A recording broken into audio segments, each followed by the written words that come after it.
এইবারের দরজা চিরতরের জন্য বন্ধ। প্রচারে এসেছে পরিবারের সুখ দুঃখ আবেগ অনুভূতি নিয়ে নির্মিত নতুন ধারাবাহিক এটা আমাদেরই গল্প।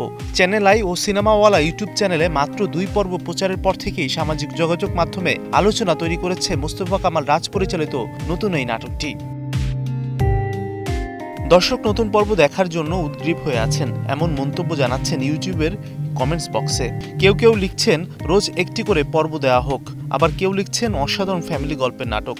একজন লিখেছেন সিরিয়ালটা এখনকার সময় ফ্যামিলির সবাই একসাথে দেখা যায়, কোনো অশ্লীলতা নেই। আরেকজন লিখেছেন বাবা কিংবা ফুফুকে দেখলে পরিবারের সন্তানরা সালাম দিচ্ছে, এটা বাংলাদেশের নাটকের অন্যতম সুন্দর দিক।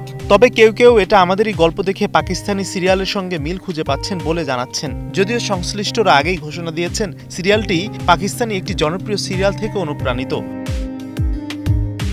পরিবারের গল্প নিয়ে নাটক নির্মাণে ব্যাপক সুনাম রয়েছে মুস্তাফা কামাল রাজের। তার নির্মিত সর্বশেষ দর্শক নন্দিত সিরিয়াল ফ্যামিলি ক্রাইসিস।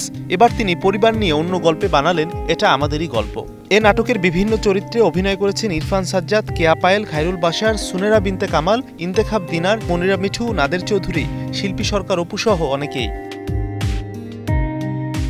নাটকটি প্রতি মঙ্গল ও বুধবার রাত 9:30টায় চ্যানেল আই এবং বুধ ও বৃহস্পতিবার দুপুর 12টায় সিনেমাওয়ালা ইউটিউব চ্যানেলে মুক্তি পাচ্ছে। কেন পারবো না? আর সে আমার বিবাহিত স্ত্রী। Mazharul Tamim, star news.